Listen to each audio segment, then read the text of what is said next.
casi la mayoría de virus, cuando producen infección, sí cursan con cierto grado de hepatitis, ¿ya? Por ejemplo, el virus del dengue sí puede producir alteración en las pruebas de función del hígado, ¿no? Existen unas sustancias llamadas transaminasas en las cuales se alteran por el virus, ¿no? El virus de la fiebre amarilla también es un virus que produce hepatitis. También los virus del coronavirus se ha visto que dan hepatitis.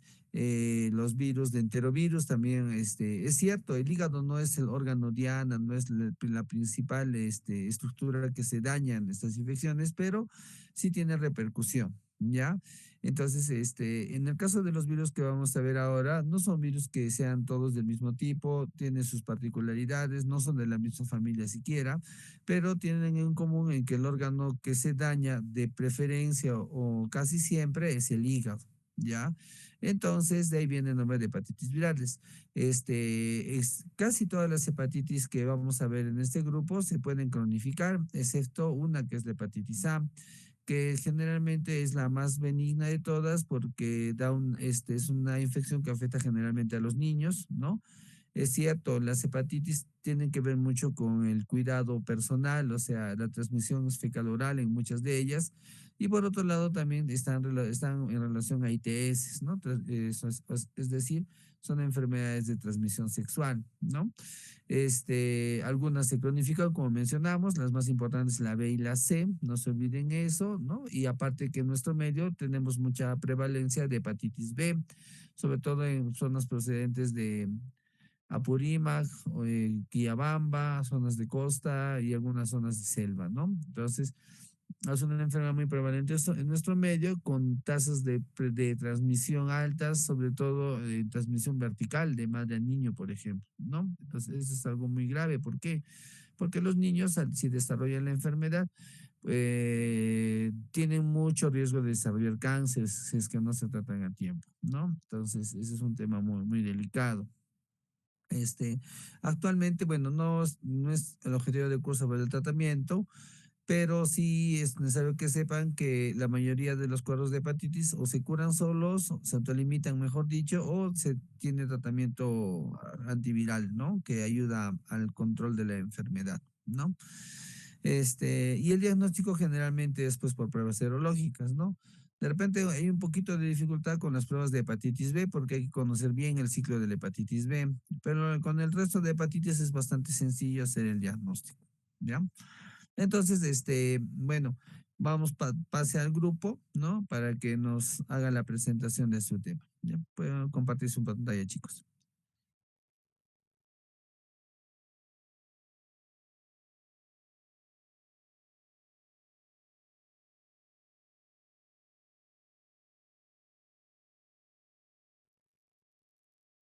Hola, chicos, ¿me escuchan? Ah, ya.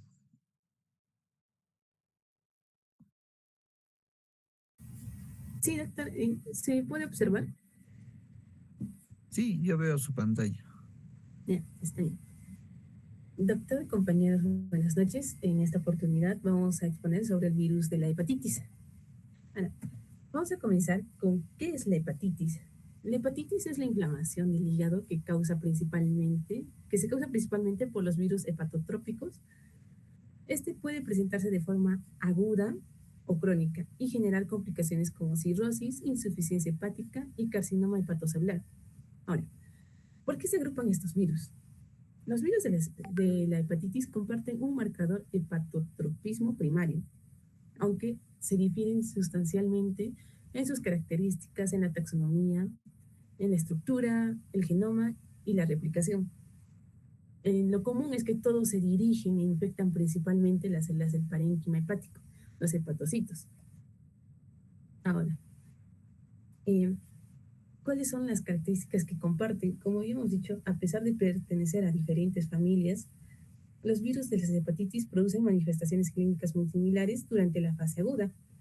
Entre los síntomas más frecuentes encontramos la fiebre, el cansancio o astenia, náuseas, coliuria, como el oscurecimiento de la orina e ictericia, que corresponde a la coloración amarillenta de la piel y las mucosas.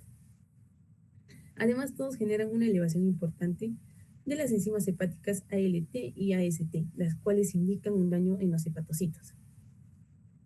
También presentan lesiones histopatológicas similares, caracterizadas por necrosis e infiltración de células inflamatorias en el tejido hepático. Ahora, a pesar de estas características comunes, hay diferencias. En los virus de hepatitis B, C y D, estos se transmiten principalmente por vía parenteral, es decir, mediante sangre o fluidos corporales. Estos tienen una alta capacidad de producir infecciones crónicas, cirrosis y cáncer hepático. Ahora, el virus de la hepatitis A y E, estos se transmiten principalmente por vía fecal oral, no causan infección crónica y no producen oncogénesis directa. Ahora vamos con el virus de la hepatitis A. Sus características generales son que es una familia Picornaviridae del género Hepatovirus. Es un virus ARN positivo, monocatenario y no posee envoltura. Como hemos dicho, su transmisión es vía fecal oral, mediante agua o alimentos contaminados, así como contactos estrechos con personas infectadas. Aquí se puede decir que es recurrente en lugares con deficientes condiciones sanitarias y lugares de hacinamiento como guarderías o asilos. Este virus es resistente al pH ácido, a detergentes y puede llegar a soportar hasta 60 grados centígrados de temperatura. Ahora, la patogenia. Se comienza con la ingesta del virus de la hepatitis A. Este resiste al estómago a su pH y atraviesa la mucosa intestinal o de la bucofaringe. Esta llega a la sangre, a la circulación portal y es así como finalmente llega al hígado y se replica en los hepatocitos. Esto a su vez causa una respuesta inmunitaria, lo cual libera linfocitos T citotóxicos y los natural killer que producen el daño hepático. El daño hepático es lo que en sí causa la sintomatología de esta enfermedad. Después del daño hepático hay una secreción por la bilis que finalmente se elimina en las heces. Ahora, esto se elimina antes de que aparezcan los síntomas clínicos y por eso hay una gran diseminación, aparte de que se elimina en grandes cantidades. En las manifestaciones clínicas tenemos que estos aparecen de 15 a 50 días después de la exposición. Los síntomas iniciales son fiebre, astenia, pérdida de apetito, náuseas y vómitos, dolor abdominal. Después estos se intensifican y 4 o 5 días después inicia la fase ictérica, en el cual se presenta ictericia, heces pálidas y orina oscura. Este dura 2 meses y a medida que que hay una respuesta inmunitaria, se va curando el hígado y se va bajando la intensidad de los síntomas. Ahora, en el diagnóstico, en la serología tenemos ELISA, PCR y la retrotranscriptasa PCR. La ELISA se utiliza principalmente para la detección del IgM anti-VHA. El PCR es para evaluar la evolución de la enfermedad y la retrotranscriptasa PCR es para detectar el ARN vírico en sangre y heces. Ahora, el tratamiento, tenemos que hay una vacuna inactivada. Se coloca a mayores de 1 año y se administra en 2 dosis, cada una separada con 6 meses. Después tenemos la profilaxis, que se administra una inmunoglobulina sérica en el periodo de incubación de la enfermedad, que es menor a 2 semanas. Ahora pasamos con el virus de la hepatitis B. Sus características generales es que pertenece a la familia de Hepatnaviridae. Es un virus ADN circular bicatenario incompleto. Más adelante vamos a ver por qué es incompleto y con envoltura. Este es resistente al éter, a la congelación, al pH bajo y al calor. Y se transmite por 3 vías. Primero es la vía sexual, que se puede transmitir por secreciones menstruales, saliva, semen y secreciones vaginales. Después está la vía perinatal, que aquí se transmite al feto mediante el líquido amniótico, la leche y la sangre en el parto. Y por último, la vía parenteral. Este es principalmente por compartir agujas contaminadas, por lo cual los drogadictos son el principal grupo que está destinado. También hay la acupuntura, los piercing, los tatuajes. Asimismo tenemos la transfusión de sangre y hemoderivados. Ahora, en la estructura tenemos que resaltar a 3 antígenos. El primero es el antígeno de superficie de la hepatitis B, el HBsAg. Este se encuentra en la envoltura vírica como parte de la glucoproteína. El segundo es el antígeno del núcleo de hepatitis B, que es el HBsAg. Este se encuentra rodeando al genoma, unida a la proteína P. Ahora, por último, tenemos el antígeno E de la hepatitis B, que es el HBeAg, que esta proteína se secreta en el suero. Ahora pasamos con la replicación. Primero tenemos la entrada del virus al hepatocito. Este ocurre porque el HBsAg, que es el antígeno de superficie de la hepatitis B, se adhiere a los hepatocitos mediante el receptor cotransportador de sodio de ácidos biliares. Es así como penetra la célula y se introduce en el genoma del núcleo. Aquí ocurre que el ADN se completa. El ADN que era parcial se completa y hay una transcripción por los elementos celulares. Aquí se transcriben tres clases principales de ARNs mensajeros y 2 secundarias. Las principales, el ARN mensajero principal, que se podría decir, es de 3.500 bases.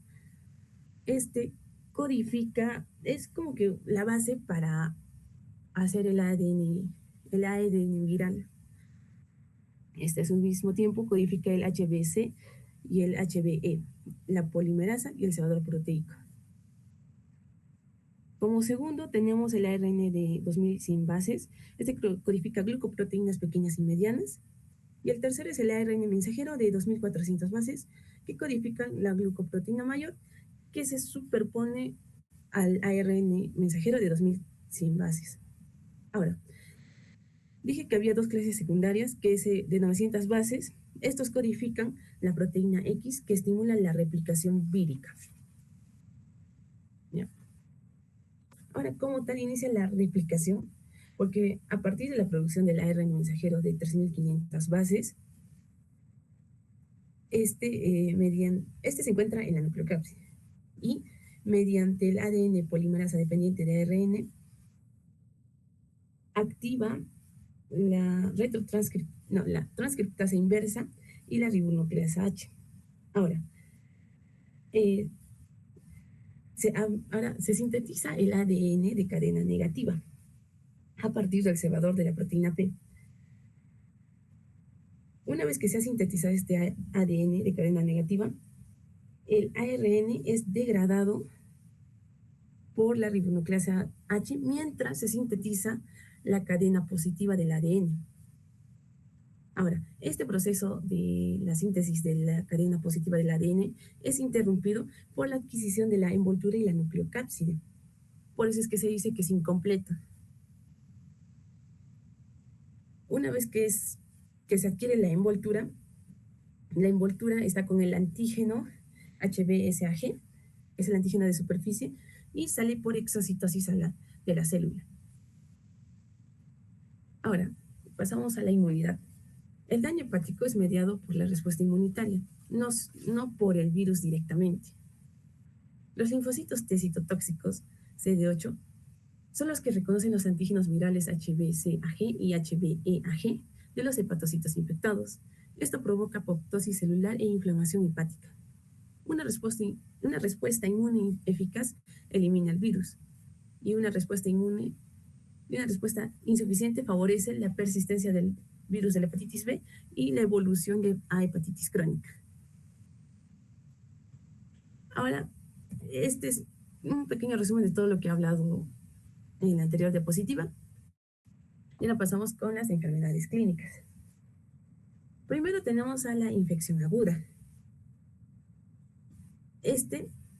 que tras el contagio hay un periodo de incubación en el cual se presenta generalmente fiebre y exantema, y después empiezan los síntomas generales, que son, por ejemplo, el malestar intestinal, escalofríos, vómitos, náuseas, anorexia, fiebre, ictericia, heces claras y orina oscura. Asimismo, hay una respuesta por inmunocomplejos y anticuerpos, que generan vasculitis necrosante aguda, me confundí, ¿no? No es vasilitis, hay poliartritis, glomerulonefritis y exantema y fiebre. Ahora, también hay infección crónica. En la infección crónica, un tercio de los pacientes desarrolla hepatitis crónica activa, lo cual progresa a cirrosis, insuficiencia hepática y carcinoma hepatocelular por la destrucción de los hepatocitos. Ahora, los 2/3 restantes de estos pacientes desarrollan hepatitis crónica persistente o inactiva, que a la larga también causa complicaciones. Ahora, si hay una coinfección por el virus de la hepatitis D, hay un riesgo de que desarrollen hepatitis fulminante. Por último, tenemos el carcinoma hepatocelular primario, el CHP. Los factores que favorecen a su desarrollo es la inflamación crónica, la replicación continua del tejido hepático, el crecimiento o proliferación celular en respuesta a las lesiones tisulares y a la inflamación, y la integración del ADN viral al genoma del huésped. Todo esto causa un reordenamiento genético, adjunta a promotores víricos, o sea, genes que controlan el crecimiento de la célula, desorganizan el cromosoma, estimulan la reparación del ADN vírico y estimulan la producción del gen X, que pone en marcha la transcripción de proteínas celulares, que esto a su vez estimula el crecimiento y la viabilidad celular. Ahora, en el diagnóstico tenemos el examen serológico, en el cual cuando se detectan los antígenos HBsAg y HBeAg, nos dice que hay una infección activa, mientras que la persistencia del antígeno HBsAg nos dice que hay una infección crónica. Ahora, los anticuerpos HBs nos dice que hay una recuperación o inmunidad por la vacunación, y el anticuerpo HBc nos quiere decir que hay una infección actual o pasada. Asimismo, aquí en este cuadrito podemos observar cómo sale cada prueba serológica de acuerdo al estado patológico del paciente. Como por ejemplo, si el estado del paciente es crónico, nos va a aparecer que el anticuerpo HBC sale positivo, mientras que los anticuerpos HBe y HBs van a salir negativos. Asimismo, el antígeno HBsAg también van a salir positivos, lo cual nos dice que el virus es infeccioso. Y así en cada estado patológico podemos observar cómo van a salir las pruebas. Ahora, también se realiza una prueba molecular PCR. Esto más que nada para cuantificar la carga viral, hacer un seguimiento de la respuesta al tratamiento y monitoreo de la evolución de la infección. Ahora, vamos con el tratamiento y la prevención. Ahora, hay una vacuna contra la hepatitis B, contra el antígeno HBsAg recombinante. Este proporciona inmunidad activa y duradera. Este se da en 3 dosis, que se pone en el mes 0, en el mes 1 y en el 6º mes, desde que se ha aplicado la primera dosis. Asimismo, hay la IgHB, que es la inmunoglobulina contra la hepatitis B. Este da una protección pasiva y temporal y se administra después de un riesgo de exposición. También hay profilaxis post-exposición. Esto se da en situaciones de alto riesgo, que puede combinarse el IgHB más la vacuna para una mayor protección. Y ahora, las medidas para evitar la transmisión es el cribado y control de sangre para transfusiones, las prácticas sexuales seguras y no compartir agujas ni objetos punzocortantes. Bien, ahora vamos a continuar con lo que es la hepatitis C o el virus de la hepatitis C. Siguiente, por favor. Hablando de este virus, vamos a ver que la hepatitis C es una enfermedad causada por el virus de la hepatitis C. Este virus va a pertenecer a lo que es la familia Flaviviridae y al género Hepacivirus. Su material genético va a estar formado por ARN de cadena sencilla y va a poseer una envoltura lipídica que pues va a contener diferentes proteínas, las cuales son la E1 y la E2, que van a funcionar prácticamente como una llave para que podamos reconocer e ingresar a las células del hígado, o para que el virus pueda reconocer e ingresar a las células del hígado. Ahora, una característica muy importante de este virus es que se replica utilizando una enzima que no corrige los errores o comete a su vez muchos errores al copiar lo que es el ARN. Y como consecuencia de esto, pues van a aparecer constantemente nuevas variantes del virus, lo que le hace altamente variable. Esto le permite escapar de las diferentes defensas que nuestro organismo va a presentar y es una de las principales razones por las que la infección suele volverse crónica. Además, van a existir 7 genotipos diferentes del virus distribuidos en distintas regiones del mundo y algunos de estos van a responder mejor a ciertos tratamientos que otros. Siguiente, por favor. Ahora, respecto a la epidemiología, pues podemos decir que su transmisión, en el caso de la hepatitis C, es principalmente por contacto con sangre infectada y también por vía parenteral y sexual.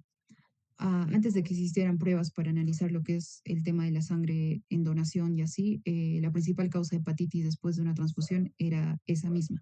Entonces, actualmente, gracias al control de los bancos de sangre, el riesgo ha disminuido considerablemente.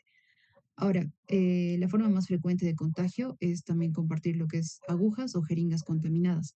Y también se pueden transmitir, como lo dije, por vía sexual o vía parenteral, que es de madre a hijo, aunque estas son menos frecuentes en lo que es hepatitis B. Ahora, entre el grupo de riesgo o de mayor riesgo vamos a encontrar usuarios de drogas intravenosas. También vamos a encontrar lo que son los trabajadores de salud expuestos a accidentes con agujas, pacientes en hemodiálisis y personas que van a recibir múltiples transfusiones. Siguiente, por favor. Ahora vamos a hablar de lo que es la patogenia. El virus de la hepatitis C sigue un proceso de infección crónica mediante 3 etapas principales, que es la entrada al organismo y tropismo como la primera. El virus prácticamente va a ingresar al organismo por vía parenteral a través de la sangre, va a tener tropismo por los hepatocitos donde va a establecer la infección y dentro de estas células va a utilizar todo lo necesario para fabricar nuevas partículas virales. En este caso se van a unir a receptores como el CD81, que es una proteína que está en la superficie de estas células hepáticas, o sea, de los hepatocitos, y las utiliza como puerta de entrada. También se une a lo que es la claudina 1 y a los receptores de LDL, y esto facilita, como le dije, su ingreso al hepatocito. Como siguiente paso tenemos lo que es la replicación viral. Se da en el citoplasma, el virus libera su ARN de cadena sencilla de polaridad positiva y el ARN viral se traduce en una poliproteína procesada por proteasas virales y células en proteínas funcionales. Va a usar lo que es el ARN polimerasa viral dependiente de ARN que no corrige errores, como le mencioné, y eso es lo que genera las mutaciones. Ahora, la evasión del sistema inmune. Las mutaciones, especialmente en las glucoproteínas E1 y E2, van a permitir que el virus no sea detectado por anticuerpos y por lo tanto van a dificultar lo que es la acción de los linfocitos T y la neutralización del virus. Cabe resaltar que aquí el mayor daño ocurre porque el sistema inmunológico va a intentar eliminar a lo que son las células infectadas y no necesariamente o directamente por el virus. Siguiente, por favor. Ahora, vamos a lo que es la infección crónica y el daño hepático. En la mayoría de los casos, más del 85%, el virus va a persistir y va a causar infección crónica. Ahora, el daño al hígado, como le decía, no es causado directamente por el virus, sino por la respuesta inmune. Y la inflamación crónica y el daño hepático progresivo van a llevar a lo que es fibrosis, cirrosis y finalmente a un carcinoma hepatocelular. Ahora, factores que van a agravar esta enfermedad, uno de ellos vendría a ser el genotipo viral, otro vendría a ser lo que es la carga viral, las coinfecciones, que pues es una coinfección con el virus del ay, Dios mío, virus B y el VIH y otros virus que pueden acelerar lo que es el daño hepático. Y los factores del huésped que vienen a ser el consumo de alcohol, enfermedades metabólicas y la edad avanzada que van a favorecer la progresión de esta enfermedad. Siguiente, por favor. Ahora, en el caso de las manifestaciones clínicas, tenemos que una característica importante de lo que es la hepatitis C es que la mayoría de las personas no van a presentar síntomas al inicio. La detección de la viremia se da, o el inicio de la replicación, dice que puede detectarse en la sangre entre 1 a 3 semanas después de una transfusión de sangre contaminada. La duración de la fase aguda, que es como tal la viremia, puede prolongarse entre 4 a 6 meses de los individuos con infección aguda, y la duración de la fase crónica puede persistir durante más de 10 años en personas con infección crónica persistente, y más del 70% de los casos van a presentar una fase inicial asintomática. Ahora, la infección inicial o la fase aguda en desarrollo puede presentar lo que es hepatitis aguda con resolución en un 15%, cirrosis de inicio rápido con otro 15% y la infección crónica persistente con un 70%. La hepatitis activa crónica tenemos lo que es la insuficiencia hepática en un 6%, la cirrosis en un 20% y el carcinoma hepatocelular en un 4%. Siguiente, por favor. Ahora, en el caso del diagnóstico, tenemos lo que es el cribado y anticuerpos por ELISA.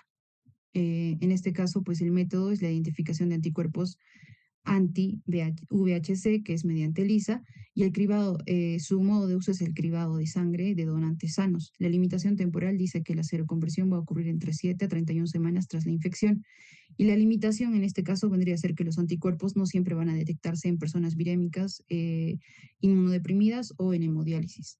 Y el otro método de diagnóstico es la confirmación y monitorización por ARN genómico.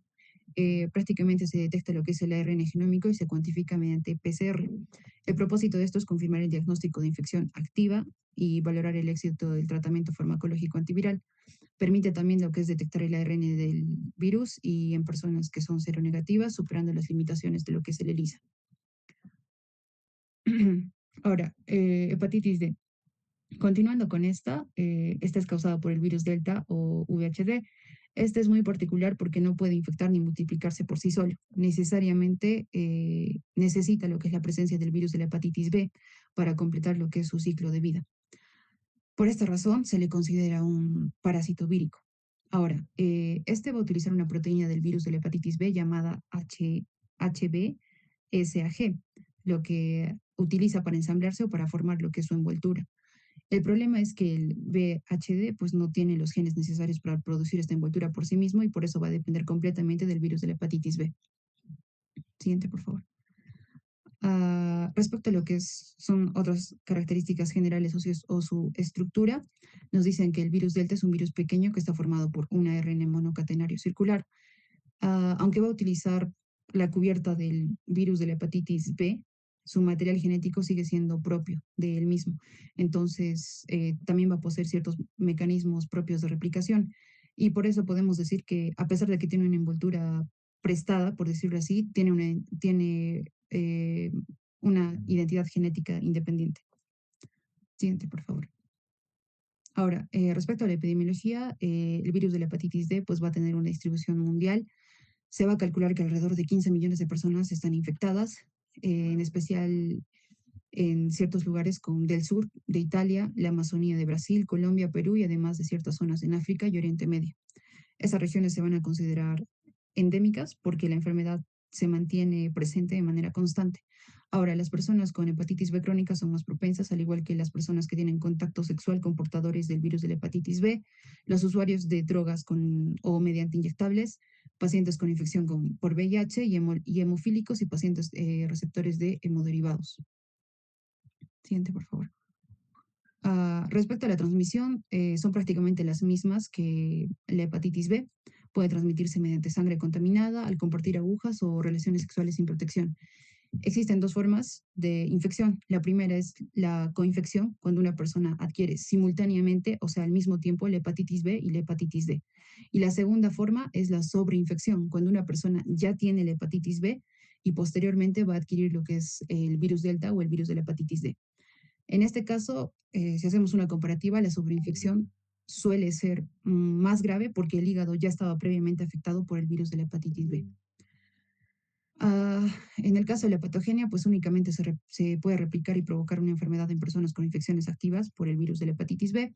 Y como le mencioné anteriormente, va a utilizar ciertas proteínas de este como envoltura y solo va a infectar si hay cierta coinfección o sobreinfección. Siguiente, por favor. Ahora, las manifestaciones clínicas nos dicen que se divide igual en lo que es la coinfección o la sobreinfección. La infección simultánea por el virus de la hepatitis B y el virus de la hepatitis D ocurre cuando ambos virus infectan al mismo tiempo. Son síntomas muy similares a la hepatitis A o la hepatitis B aguda. puede haber una segunda elevación de enzimas hepáticas como el AST y el ALT, y suele ser autolimitada, pero más grave que una infección por virus de hepatitis B sola.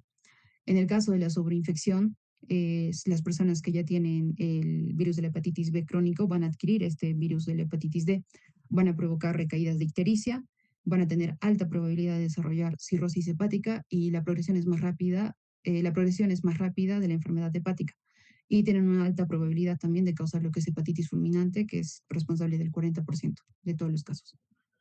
Siguiente, por favor. Ahora, en el caso del diagnóstico, la prueba más utilizada vendría a ser ELISA. Esta prueba lo que hace es detectar anticuerpos contra el antígeno delta.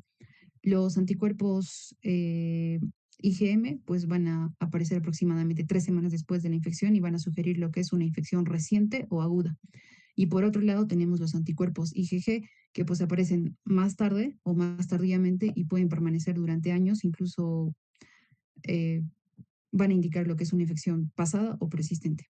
Y ahí tenemos un cuadro que nos explica ciertas diferencias entre ellas. Siguiente, por favor. Ahora, por último, tenemos lo que es la hepatitis C. En este caso, esta enfermedad es causada por el virus de la hepatitis C. Comparte muchas características con lo que es la hepatitis A, especialmente en la forma de transmisión y en su evolución clínica. Este virus es un virus de cadena sencilla y no va a poseer envoltura. Se da por transmisión de vía fecal oral, especialmente por agujas contaminadas.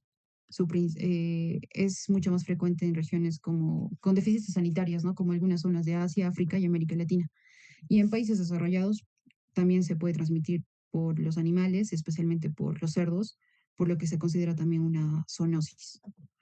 Ahora, la patogenia de esta pues nos dice que primero hay una transmisión y una replicación. El virus va a ingresar por vía oral a través del tracto gastrointestinal y va a llegar al hígado donde va a infectar a los hepatocitos, provocando un daño y debido a la respuesta inmunitaria del cuerpo contra el virus, el cuerpo va a sufrir daño más por esto como que por el virus, más que o sea, es un daño más indirecto. Ahora, el curso clínico suele ser una enfermedad aguda y autolimitada que va a durar entre 2 a 6 semanas y también hay una cronicidad en pacientes inmunodeprimidos como receptores de trasplantes y este virus, especialmente los genotipos 3 y 4, pueden volverse crónicos y derivar en cirrosis. Siguiente, por favor. Las manifestaciones clínicas de este se parecen mucho, como les dije, al virus de la hepatitis A. Provocan hepatitis aguda, no se va a cronificar siempre y tiene una mortalidad de 1 a 2%, que es mayor al virus de la hepatitis A. La población de mayor riesgo, por decirlo así, vendrían a ser las mujeres embarazadas, que van a causar una enfermedad mucho más grave, con el 20% de mortalidad. En la forma aguda hay ciertos síntomas para recalcar, como la ictericia, orina oscura, heces pálidas, fatiga, náuseas y dolor abdominal. Y si hablamos de manifestaciones extrahepáticas, una de ellas vendría a ser el síndrome de Guillain-Barré, que pues es una parálisis progresiva causada por una respuesta autoinmune que ataca la mielina de los nervios periféricos debido a que tiene ciertas proteínas que se parecen mucho a lo que es la mielina y pues el cuerpo se confunde y ataca estas, ¿no?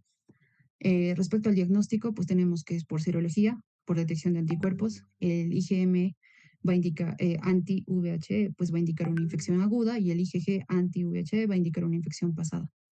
También se da por lo que es la detección molecular de ARN viral. Se usa la PCR para detectar el ARN viral en muestras de sangre o heces. La detección del ARN es un marcador claro de infección activa. Y algo importante acá es que el ARN viral en suero es detectable hasta 3 semanas después del inicio de los síntomas, aunque es una prueba poco disponible en los laboratorios. Gracias.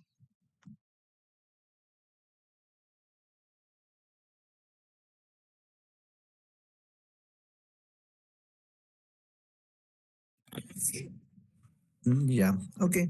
A ver, muy bien. ¿Puede pasar a las primeras diapositivas?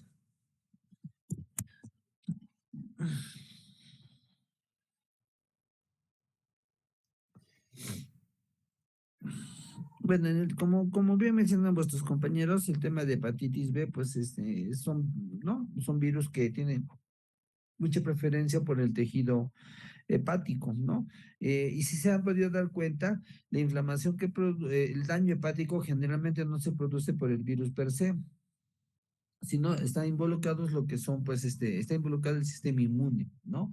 Eso hay que subrayarlo, ya que el sistema inmune, pues, tiene que ver mucho en el control y en la progresión de la enfermedad, ¿no? Ahora, con respecto a hepatitis A, voy a poner, ¿no? Como menciona allí, la hepatitis A es sí, la primera diapositiva está bien. Es una enfermedad, pues, como pueden ver ahí, es un picornavirus, ¿no? Es un virus ARN positivo, ¿no? Como pueden ver allí, es un virus que está asociado, pues, a transmisión fecal oral, a alimentos contaminados, ¿no? Y se asocia a deficiencias del sistema sanitario o de salubridad, ¿no? Es un virus que al ser fecal oral es un virus desnudo, ¿ya? Es un virus desnudo y que puede resistir, pues, el pH ácido, cambios de temperatura. La siguiente, por favor. Este virus, como pueden ver allí, pues afecta directamente al tejido hepático, ¿no? Y se elimina por la bilis, ¿no? Y de ahí va, se elimina por las heces, ¿no? Eso es lo que pasa. Ahora, este virus, su periodo de incubación es muy prolongado, más o menos son 4 semanas a 6 semanas aproximadamente. ¿Ya? Eh, ¿Qué es lo que pasa con el virus? Este es este debe ser el único virus que tiene forma aguda exclusivamente, porque hoy, como ya mencionaron sus compañeros, el virus E también puede tener algunas formas crónicas, ¿no? Aunque no son raras, pero sí existen. Entonces, quedamos con que la es el único virus que tiene, pues, formas, que no tiene cronicidad, ¿ya? Lo bueno del virus de la hepatitis A es que como es un virus de un solo serotipo, se produce la inmunidad de por vida. Entonces te da una vez hepatitis A y no puede volver a darte. Lo que sí van a ver es que la inflamación que produce el virus de la hepatitis A, puede perdurar mucho tiempo, ya meses, ¿no? Un par de meses, hasta 3 meses. El paciente puede estar en los exámenes de laboratorio, tener parámetros de inflamación, como son la elevación de las transaminasas, por ejemplo, ¿no? Ahora, la hepatitis A es más severa cuando se da a adultos que cuando da a niños, ¿ya? Por la respuesta inmune, ¿ya? No se olviden eso. Algunos casos de hepatitis A se han transformado en hepatitis o han derivado de una hepatitis fulminante, que es bastante, pues es un cuadro bastante severo en el cual pues hay falla hepática grave y el tratamiento es trasplante hepático, ¿no? Entonces, sí se ha asociado a virus A, estos cuadros que aparecen, ¿no? La siguiente, por favor. Como muestra ahí, la enfermedad cuando empieza da síntomas generales, ¿no? Como pueden ver ahí, que son fiebre, astenia, pérdida de apetito, y luego viene, eso precede a la aparición de la ictericia. Generalmente la mayoría de veces ustedes se van a dar cuenta de un paciente con hepatitis por la ictericia, ¿no? Por el cambio de coloración en las conjuntivas y que estaba acompañada de acolia. Acolia es la coloración pálida de las heces y coluria. La coluria es la orina oscura. Ya, no hay que olvidar eso. El diagnóstico es sencillo, C2 inmunoglobulina A contra hepatitis A, ¿no? Perdón, inmunoglobulina M contra hepatitis A, que es, ¿no? Que es la de respuesta aguda y posteriormente se aparece la inmunoglobulina G. También se puede utilizar PCRs para el diagnóstico, ¿no? Hay una vacuna disponible para la prevención, pero en nuestro medio no se utiliza mucho. Y aparte de ello, que lo más importante es pues el tema de lavado de manos, ¿no? La adecuada manipulación de alimentos, ¿no? Eso es lo más importante. La siguiente. Ahora, la siguiente, con hepatitis B crónica, miren, de todos los virus que estamos estudiando que producen hepatitis, el único que es virus ADN es el virus B, ¿ya? No se olviden eso. Aparte de ello, el virus B tiene una particularidad, ¿no? Existen 3 partículas circulantes del virus B en sangre, creo que no lo han puesto ahí. Y esas 3 partículas circulantes están compuestas por antígenos de superficie, ¿ya? Este antígeno de superficie es el principal marcador de la enfermedad. Cuando está presente en sangre, pues hace el diagnóstico de infección activa, ¿no? Ahora, aparte del antígeno de superficie, que es la proteína que está en la envoltura, como pueden ver en la diapositiva, hay otros 2 antígenos que son importantes. El antígeno core, que como su nombre dice, core está en la parte, es parte de la cápside. Y el antígeno E, que es un antígeno que expresa replicación, que cuando está muy alto significa, o cuando es positivo significa que hay una alta tasa de replicación. Con respecto a la epidemiología, hay que tener en cuenta que qué poblaciones son susceptibles de tener infecciones por hepatitis B, ¿no? Eso es importante que sepan. ¿Por qué? Porque de acuerdo a ello, pues se hacen las estrategias de prevención, ¿ya? Entonces, sí es importante que recuerden, pues, que, por ejemplo, en hepatitis B, las personas con VIH es un grupo de riesgo, las personas que reciben transfusiones, los adictos a drogas parenterales, personas, varones HSH, ¿no? Hombres que tienen sexo con hombres, ¿no? Son grupos de el hacinamiento, ¿no? Son grupos que poblacionan las cárceles, las prisiones, pacientes nacidos de madre seropositiva para hepatitis B. O sea, es un grupo bastante grande de personas que tienen que hacerse el descarte de hepatitis B, ¿ya? No hay que olvidar eso. Básicamente es similar a los de hepatitis C, para que no haya mucha confusión. Ya, básicamente es similar. Este, las vías de transmisión están claras, ¿no? La principal vía es la vía de transmisión sexual, ¿no? Como menciona allí. Con respecto a la replicación, bueno, hubiera sido bueno tener un gráfico, ¿no? La particularidad de este virus es que, a diferencia de los otros virus de ADN, que incorpora el ADN en la célula y a partir del ADN se forma el RNA mensajero, el ADN se replica en otras moléculas de ADN y eso le permite completar la formación de las cápsides. El virus B produce varios tipos de ARN, ¿no? Como mencionó su compañera, ¿no? Más importante es el ARN mensajero, que sus subtipos, y el ARN pregenómico, ¿no? Entonces, ¿cuál es la particular? Generalmente los virus ADN se replican, o sea, el ADN se replica en otra cadena de ADN, ¿no? Si es sentido positivo, lo hace en sentido negativo y viceversa, ¿no? En el caso de hepatitis B no pasa eso. El virus pasa el DNA se transforma en el RNA pregenómico y ese RNA pregenómico es el que va a dar origen ¿a quién? Al ADN, ¿no? Por una enzima que tiene, que es la polimerasa, ¿no? Dependiente de la RNA polimerasa, dependiente de RNA, que tiene doble función, que tiene la función de copiar el ARN, ¿no? Y tiene la función de transcriptasa inversa, ¿no? Entonces tiene dos funciones esta enzima, ¿no? Y bueno, pues el ARN mensajero que se produce va a dar lugar a la síntesis proteica y el ARN pregenómico va a dar lugar a la síntesis del ADN, ¿no? Ambos productos se van a fusionar y van a dar lugar a las cápsides, ¿no? Esa es la parte más interesante de este virus porque este ARN que usted que menciona, perdón, el ADN que ingresa al virus procedente del exterior, como pueden ver en la diapositiva, habla pues de una formación de tres, dice acá CCC ADN, ¿no? Eso significa que es un ADN circular de ADN circular enlace covalente, así se le llama. Entonces, eso son tres moléculas de ADN que se comportan como una sola. Y esa molécula de ADN es la que es difícil de eliminar, que se encuentra en el núcleo del hepatocito, ¿ya? No hay que olvidar eso. La siguiente, por favor, ¿no? Ya esta es la parte del ciclo del virus. Está bien, la siguiente, por favor. Ya, el virus de hepatitis B puede dar dos tipos, ¿no? La forma de hepatitis aguda y la forma de hepatitis crónica, ¿no?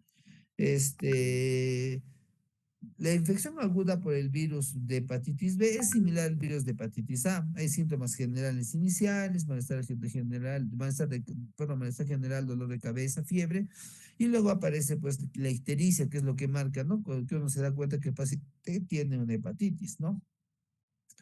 Que aparece después, ¿no?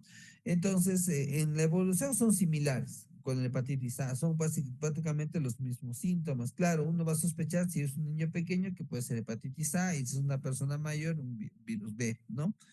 O en un adulto, ¿no? Este, ¿Qué más tenemos? Bueno, aquí mencionan los síntomas, ¿no? Hepatitis B también tiene una particularidad que no solo da síntomas relacionados pues, a la infección, a la hepatitis, ¿no? Inflamación del hígado, ¿no? Con dolor, ¿no? Sino también hay manifestaciones extrahepáticas, ¿no? Como pueden ver ahí, vasculitis, poliartritis, glomerulonefritis, ¿no? Que son enfermedades asociadas a por causa inmunológica, ¿no? Como dice ahí, que es por inmunocomplejos, ¿ya? No hay que olvidar eso. La siguiente, por favor. Bueno, las otras manifestaciones son importantes. Si ¿qué cosa es lo que hay que acordarnos? Un paciente, cuando depende mucho de la edad para el momento del contagio para determinar el riesgo de que va a ser hepatitis crónica. Generalmente los pacientes que son recién nacidos o niños muy pequeños que adquieren el virus tienen más chance de desarrollar la forma crónica, casi 90%. Y esto es al revés en los individuos adultos, ¿no?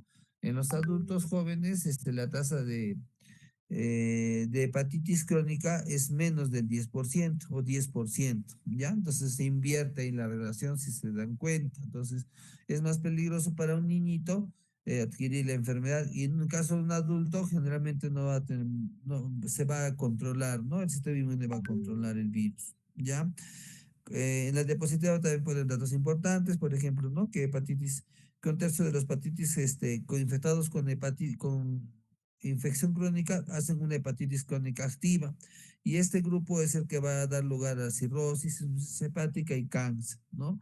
Los otros dos tercios de hepatitis con pacientes con hepatitis B van a tener una enfermedad crónica persistente o inactiva, ¿no? La coinfección con virus D aumenta el riesgo de hepatitis fulminante, eso es algo interesante, ¿no? Que haya dos virus en el mismo individuo. El tema con el carcinoma es pues que se genera por la inflamación continua. Ojo que hepatitis crónica, los hepatocitos constantemente paran pues con el tema de la inflamación en forma persistente y eso genera el daño hepático que condiciona el cáncer, ¿no? A ver, la siguiente, por favor. Ya.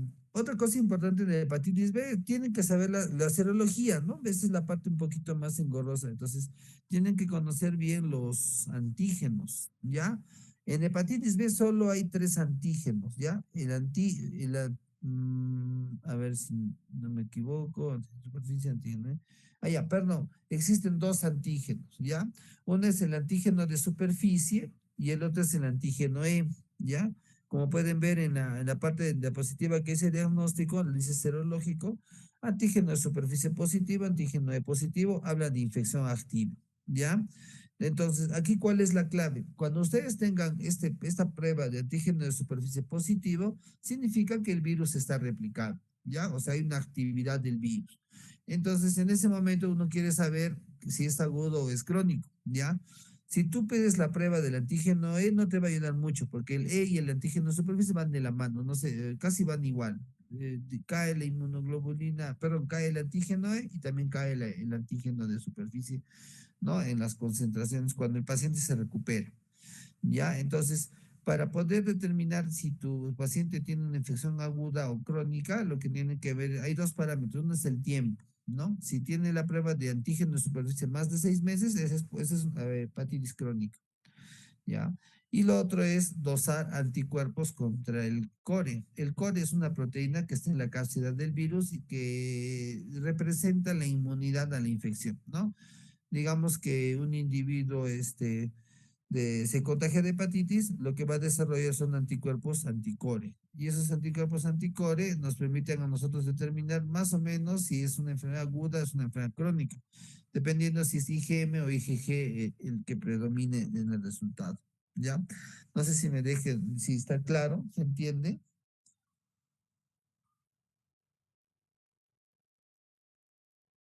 Hola chicos, ¿me escuchan? ¿Se entiende?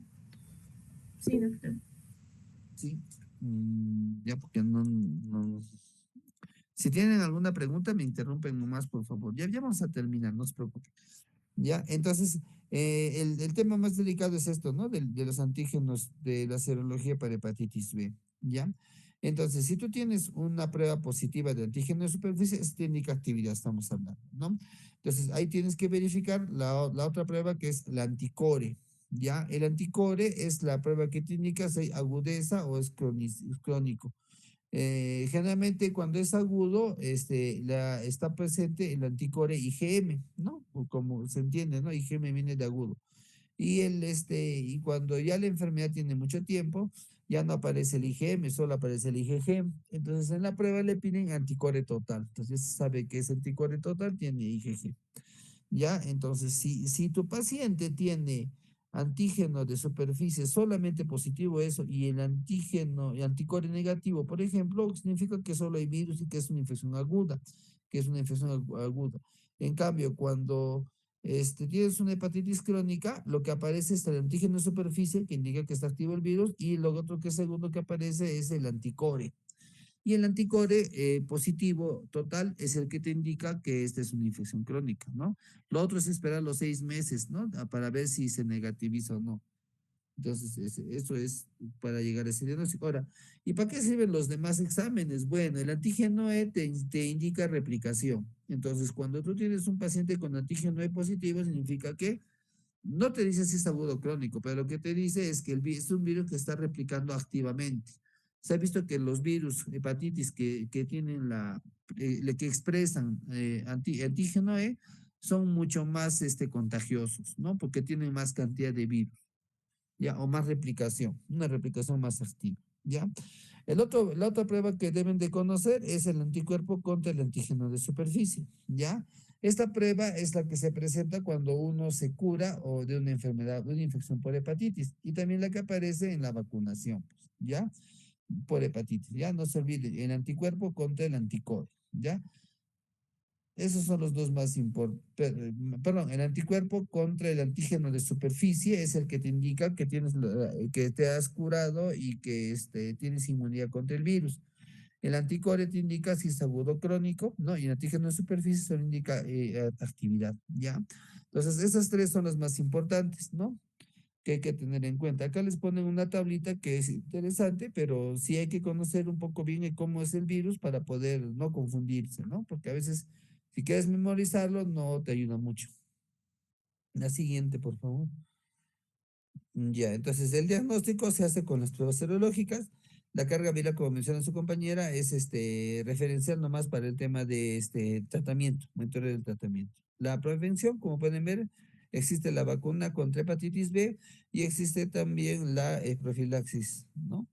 Que puede ser con inmunoglobulina E y la vacunación que se da a los bebés o a los recién nacidos de madre con hepatitis B, por ejemplo, ¿no? Y si un individuo tiene contacto con sangre, secreciones y no está vacunado, debe recibir la vacuna y la profilaxis post-exposición, ¿no? Que es la inmunoglobulina, perdón, la vacuna y la inmunoglobulina. Pero si está vacunado, no hay problema. Solo hay que ver cómo están sus defensas, ¿no? Los niveles de anticuerpo contra antígeno de superficie, ¿no? No se olviden eso. ¿Ya? La siguiente, por favor. Ahora hablamos del virus C. Bueno, con el tema del virus C, recuerden que es un flavivirus, ¿ya? Entonces, por eso es que hablan de proteína NS1 como en el dengue. El tema de, ahora, ¿qué es? A diferencia de hepatitis B, por ejemplo, ¿no? Ya dijimos, ¿no? Cuando un adulto con hepatitis, perdón, cuando un adulto se contagia de hepatitis B, tiene 90, 85, 90% de chances de ser enferma, de curarse.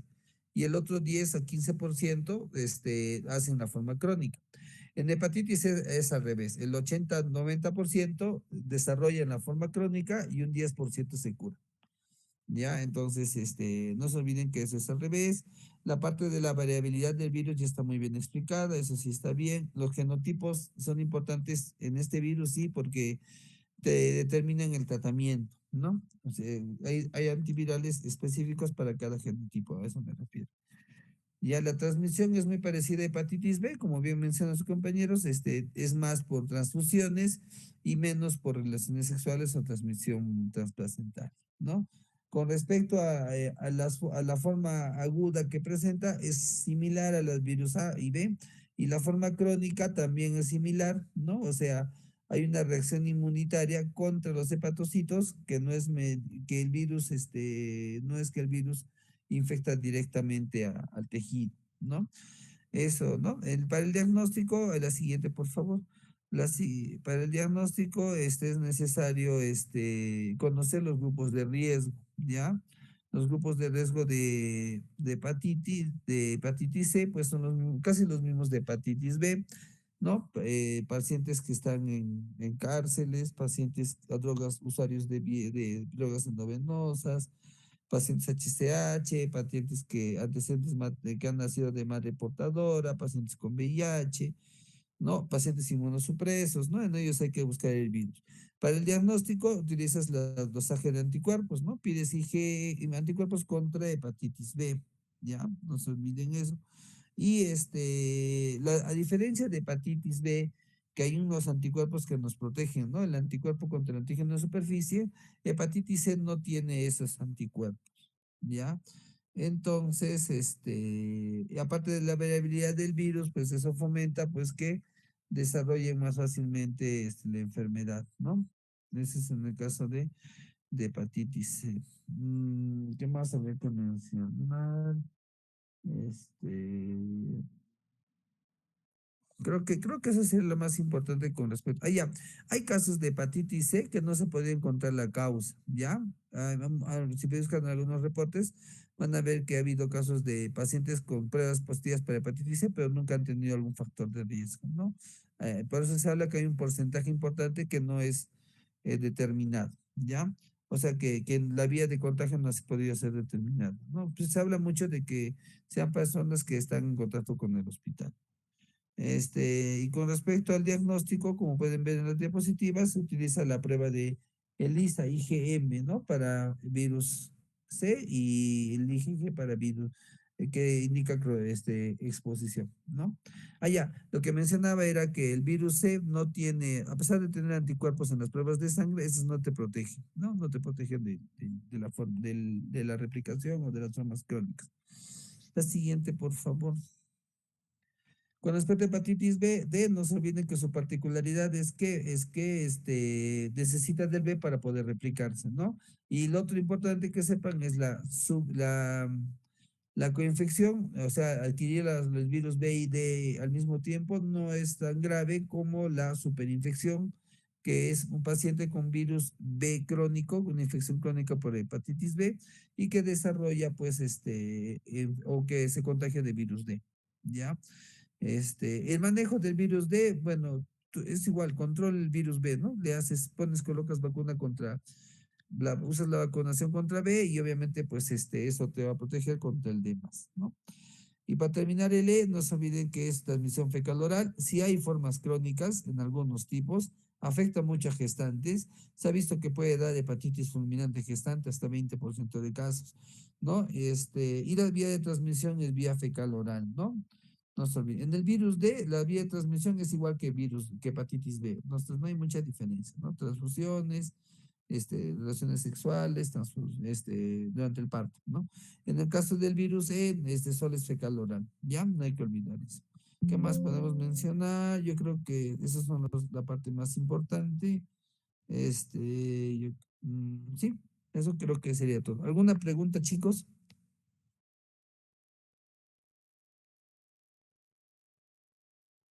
¿Me escuchan? ¿Alguna pregunta?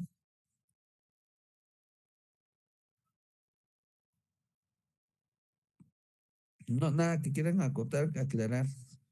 Ya no se olviden que entonces que el virus B no da en adultos no da tantas formas crónicas que el virus C. El virus C es bastante fácilmente se vuelve crónico en adultos, pero en bebitos, en recién naciditos, el virus B sí es rápidamente o el 90% va a producir formas crónicas. Ya, no hay que olvidar eso, las manifestaciones extrapulmonares, perdón, extrahepáticas, ya, eso.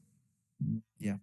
Bueno, y con eso terminamos los temas para el examen, ¿no? El día de mañana, de todos modos, vamos a avanzar un tema que nos falta, que es retrovirus, que yo creo que no lo vamos a considerar en el examen, pero no me acuerdo bien los temas, por eso es que vamos a revisarlo bien. Mañana quedamos cómo va a ser de los temas. Mañana les entrego también sus exámenes, chicos, y cualquier duda que tengan, pues ya mañana lo conversamos con respecto a las calificaciones. ¿Ya? Ok, ¿alguna pregunta, chicos?